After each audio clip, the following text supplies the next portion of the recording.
Pa jednostavno ovdje smo našli jedno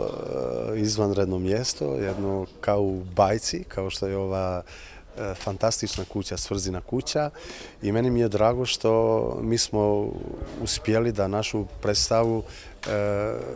prenosimo publici u Sarajevu, pošto ima puno godina, pogotovo od toga što se desilo tokom rata na Kosovu, a prije i ovdje u Bosni,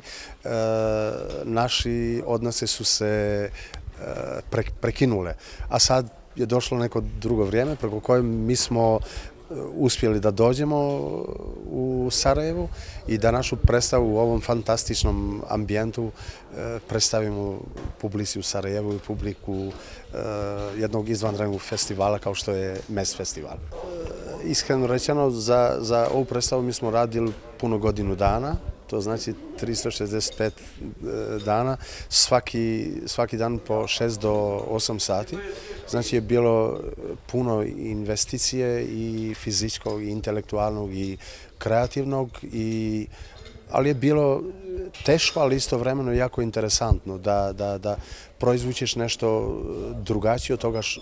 što smo se navikli da gledamo u realno-naturalističkom teatru, u neke predstave koje se razrađuju ili koje se naprave za mjesec ili mjesec i po dana.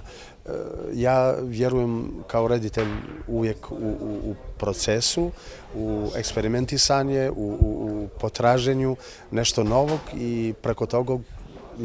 ja sam želeo da dajem